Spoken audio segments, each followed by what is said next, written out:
at-risk teen girls, the nonprofit has mentoring programs that help teens overcome trauma and focus on positive future outcomes through entrepreneurship. Well, little did Kai know that the advice she provided to these young women on overcoming trauma were words that she would need to live by. For 3 years, Kai ran the marathon to raise funds for the organization's summer program, but last year her run was cut short. Now, Kai is using her experience to bring many others within her community to a very different finish line. Kai Grant joins us now in the studio. How are you today, Kai? Thank you for having me. First, let's start by sharing with the audience your story of last year's Boston Marathon. Sure. Well, it was a gorgeous day, and all you felt around you was the support of Bostonians and people that are a part of the system of, that wonderful pipeline as you just move down that avenue. And all you could feel was the wind behind you, which was such a great sign. I was having my best run ever. I was beating my time by an hour, and thought that I was going to be on top of the world, and texted my board members and my husband, who awaited me at Atlantic Fish, and told them that I'm on Hereford, and got a text back, great, we're at Atlantic Fish, see you soon. And they're there waiting for me to take my finish across that marathon, that finish line. And unfortunately, that's when the first bomb went off. After that, we were all stopped in our tracks. Every single runner, which there were, people running for charities like myself. And you had no idea what it was. You wanted to believe it was something celebratory. You wanted to believe someone were, letting cannons go off because this was such a great event. And unfortunately, we know what happened. Now, your family and board members unharmed. Unharmed, thank God. Thank God. Now, you were telling me, though, that they took some cell phone video that you ended up having to share with the FBI. Yes. We were that close. They were that close. And that cell phone footage had them basically ready to tape me coming across and moving towards the finish line, and unfortunately it captured a lot of horrific sounds and some video footage that we don't even want to air. And you are running for the third year to raise money for your nonprofit. Tell us about your nonprofit. It's actually the fourth year. Last year was supposed to be 3 times as a charm. The not-for-profit is one that I founded, Diamond Girls Boston Incorporated, near and dear to my heart.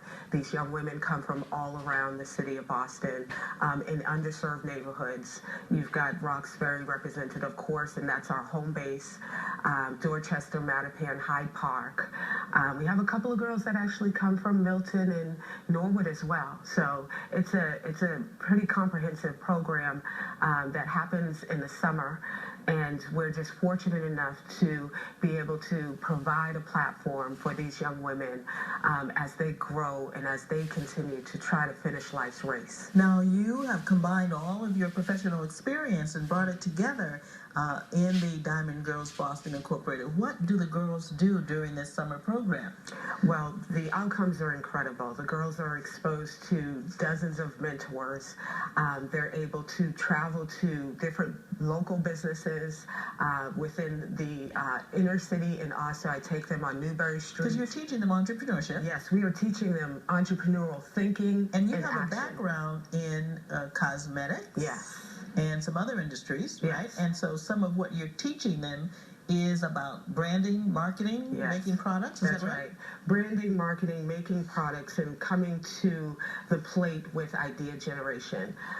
But the idea is to help them to brand themselves and help them to be able to market themselves. So we really do work on self-worth, self-esteem, and self-image at the core of our curriculum, which is entrepreneurial. It really does culminate into a great way to enter the world in the fall. And when I mean into the world, these girls are going back to school. So we help to cut down on the loss of learning in the summer because we're reading with them. We have 25 entrepreneurs that we focus on during our 25-day program last summer.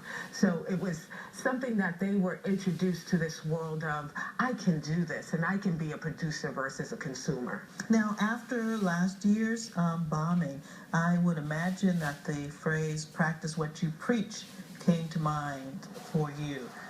How did it impact you, and what did you say when you went back to talk to the young ladies? Well, being a marathon bombing survivor makes you pretty unique in the sense where you've gone through something traumatically that most people have not experienced, at least here in Boston or maybe even in this country. Or the world. It's a global event, definitely.